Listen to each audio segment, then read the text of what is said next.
Assalamualaikum warahmatullahi wabarakatuh. Salam sejahtera buat kita semua.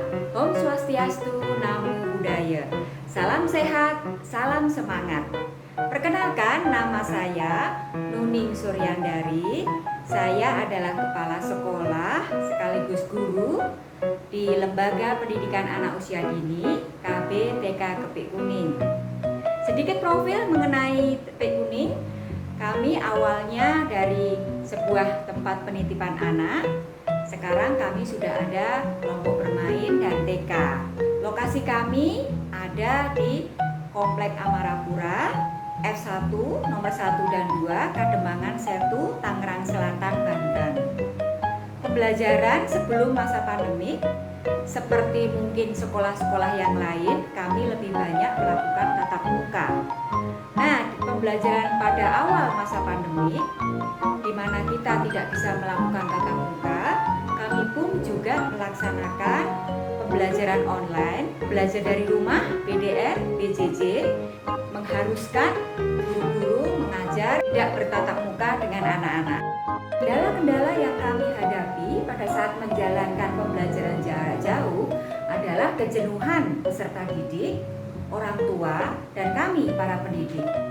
Kekhawatiran orang tua yang bekerja di luar rumah karena mereka secara otomatis tidak dapat mengawasi atau mendampingi anak-anak belajar di rumah.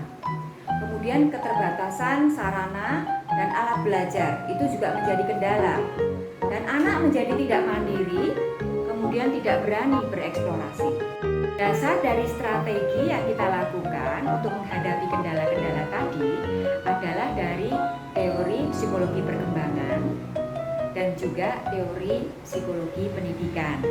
Adapun strategi yang kami lakukan adalah yang pertama, optimalkan peran pendidik sebagai konsultan. Dengan apa? Dengan lebih intens dan sering melakukan webinar parenting.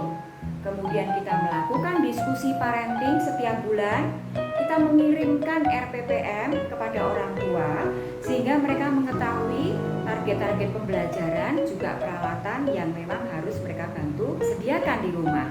Kemudian juga kita membuka kesempatan untuk berkonsultasi setiap hari. Kita juga memotivasi orang tua untuk dengan semangat melakukan observasi di rumah mengenai kegiatan dan keseharian anak di rumah. Langkah yang kedua adalah mengoptimalkan peran pendidik sebagai motivator dengan tentunya berfokus pada dua kebutuhan dasar anak, yaitu kebutuhan fisik dan kebutuhan psikisnya. Kebutuhan fisik, apa yang bisa kita lakukan? Memotivasi orang tua dengan semangat menjalankan fungsinya sebagai penyedia kebutuhan fisik anak. Yang kedua adalah menyelipkan pesan pada peserta didik setiap hari akan pentingnya pola hidup sehat. Yang ketiga, meminimalkan LKS, penggunaan LKS dan menggantikannya dengan aktivitas bermain yang terus terang itu akan menjadikan anak-anak lebih semangat, lebih antusias dengan menggunakan metode STEAM with loss, yaitu dengan menggunakan alat-alat atau bahan-bahan apa saja yang ada di sekitar rumah sehingga anak-anak bisa lebih semangat dan orang tua lebih mudah untuk menyediakan sarana belajarnya. Itu tadi sehubungan dengan kebutuhan fisik. Nah, sekarang kebutuhan yang kedua adalah kebutuhan tentang rasa aman, cinta, penerimaan, dan penghargaan. Apa yang kita lakukan? Yang pertama adalah kembali memotivasi dan mengedukasi orang tua untuk menjalankan peran pendampingan yang efektif. Tidak memaksakan kepada anak, menerima anaknya dengan segala potensi dan keberadaannya, tidak membanding-bandingkan dengan temannya. Kemudian juga memotivasi orang tua untuk menerapkan disiplin positif, ya. Jadi tidak memberikan hukuman dengan mengambil hak anak misalnya, ya.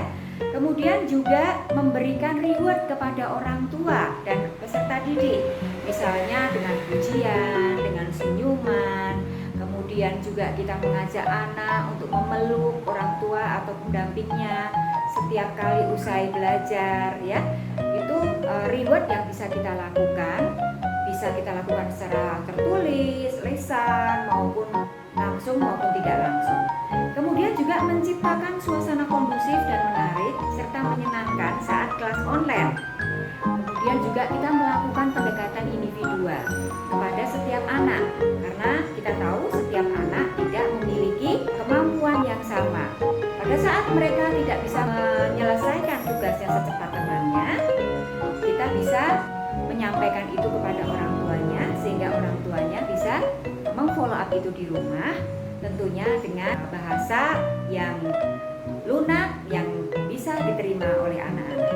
Dua hal pokok yang sudah kita lakukan yaitu mengoptimalkan peran pendidik sebagai motivator dan peran pendidik sebagai konsultan. Hal yang ketiga yang menjadi pendukung adalah sarana media pendukung pembelajaran yang lainnya.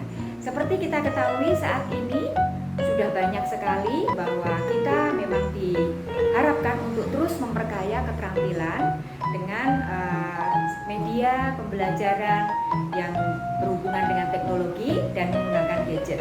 Kesimpulan yang kita bisa dapat adalah bahwa kondisi pandemik ini adalah tantangan dan kesempatan untuk kita, para pendidik, bisa mengeksplorasi potensi dan kemampuan kita. Mari kita optimalkan peran konsultan dan peran motivator kita untuk bersinergi dengan orang tua dalam mendampingi proses pembelajaran anak-anak kita di masa pandemik ini.